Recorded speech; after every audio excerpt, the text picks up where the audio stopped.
Hello everyone, welcome to my YouTube channel The Physicist. So in this video we are going to discuss the wave model of light. Okay, although the corpuscular model explains the propagation of light through free space and can be made to predict the correct forms of laws of reflection and refraction, there came up a large number of experimental observations, and these experimental observations are like interference, diffraction, and polarization of light.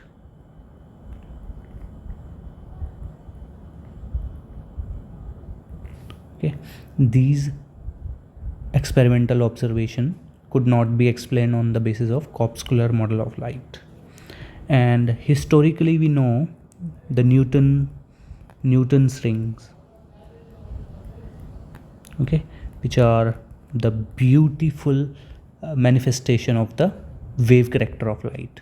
They were observed by Boyle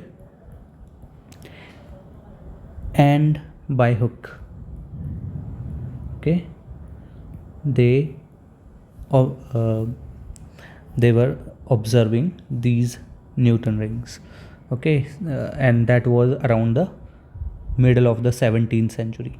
Okay, the rings are named after Newton because he had given an explanation of their formation using the corpuscular model, okay, which was later found quite unsatisfactory. Okay, so the explanation was that was given by the Newton was very unsatisfactory. Okay,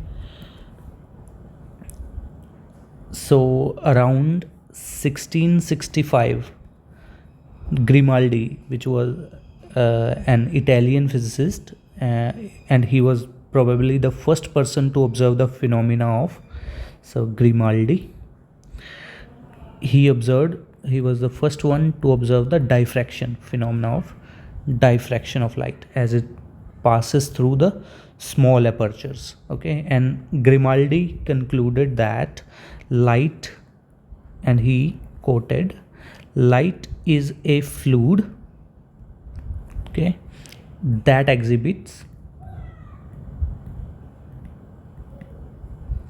wave-like motion. Okay, because diffraction of light, which is the bending of light around sharp corners, can only be explained if we consider light as a wave. Okay, so later Hooke also observed this phenomena. Okay, so the satisfactory explanation of Newton's rings and of diffraction phenomena can only be given if one assumes the wave model of light. Okay,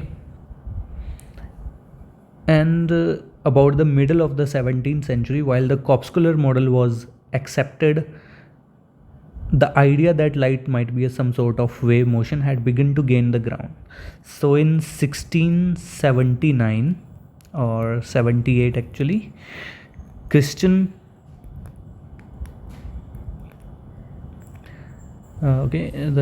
Christian Huygens, he proposed the wave theory of light. Okay, according to this, a luminous body is a source of disturbance in hypothetical medium, which we call ether or luminiferous ether. Okay, this medium which pervades in all space. Okay, so the disturbance from a source is propagated in the form of wave through this space and the energy is distributed equally in all directions. Okay, when these waves carry energy and carrying energy are incident on eye, the optic nerve are excited and cessation of vision is produced. Okay, so these vibration in the hypothetical medium, according to Huygens, are similar to those produced in solid and liquids, like you have seen the water wave, for examples. Okay, so these disturbances are the same as that of the water waves, and they are of mechanical type. Okay, so he can thought light as a mechanical wave which propagate through ether. Okay, so something vibrate when the disturbance propagate through the ether. Okay, and this hypothetical medium ether is attributed the properties of transmitting elastic waves. Okay, transmitting elastic waves, okay, which we perceive as light.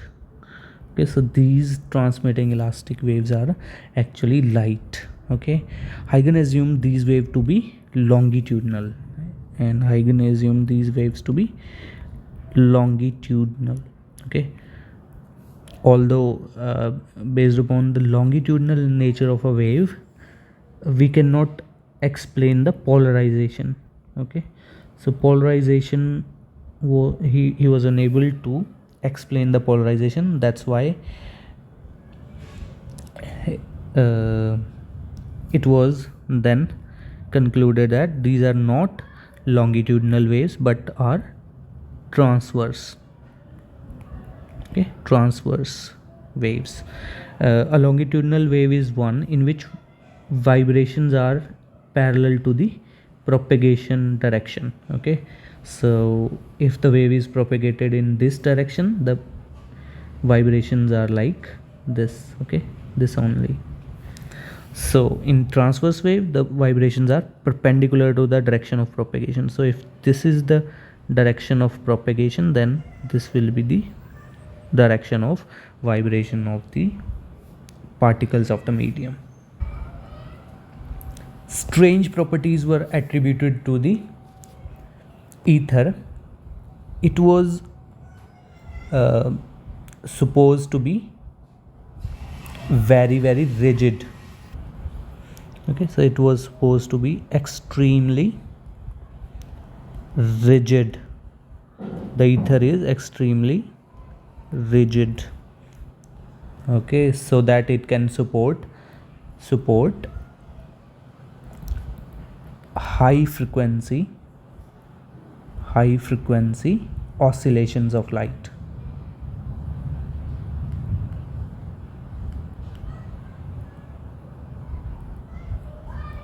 Okay, which are traveling at the speed of 3 into 10 raised to power 8 meters per second. Yet it does not, although it is extremely, this medium is extremely rigid, and yet it does not offer any resistance to the motion of celestial bodies through it. In spite of the success of the wave theory to explain many optical phenomena, the basic question as to what light is still remain unanswered. This simple wave theory, in which the light is described by single scalar function, is known as the wave optics, or more precisely we can say that scalar wave optics. Okay, this theory is sufficient to explain the reflection, transmission,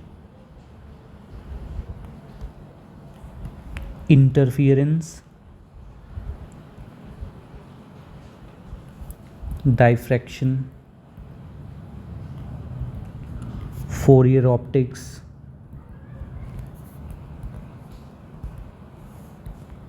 and holography.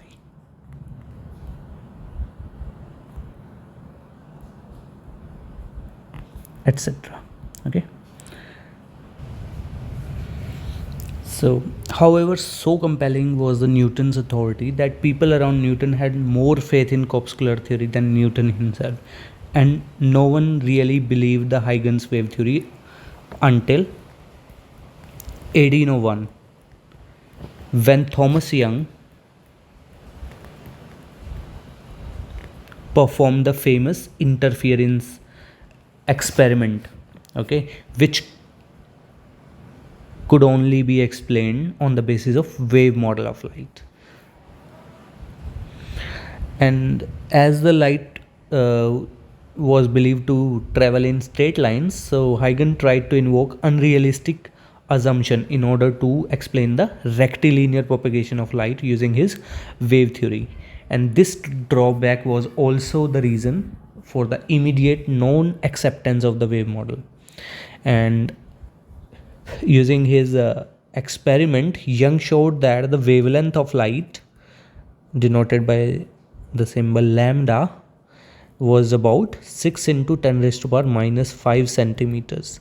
Okay, and because of the smallness of the wavelength, the diffraction effects are very small, and therefore light approximately travels straight approximately travels in straight lines. Okay, so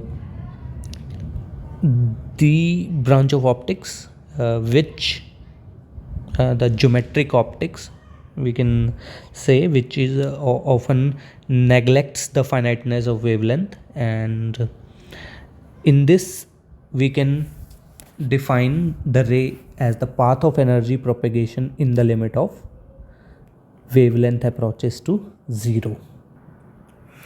So in 1802, Young gave satisfactory explanation for the Newton's ring. Okay, so it was Young who gave the satisfactory explanation for the Newton's rings. Okay, Newton's rings was according to his wave theory. Okay, and in 1808, Malus observed the polarization, but he did not give any explanation or try to interpret this phenomena. So in 1816, Fresnel gave satisfactory explanation to the diffraction phenomena. So Fresnel explained the diffraction, okay, in 1816. So he used the wave theory and calculated the diffraction patterns that were produced by different apertures. So different apertures and edges. Okay, different apertures and edges he used to observe the diffraction, and he explained this on by means of wave theory of light. Okay, and in 1860, Fresnel along with Arago, so in the same year with the scientist Arago, he performed his some famous experiment on the superposition of linearly polarized waves. So superposition of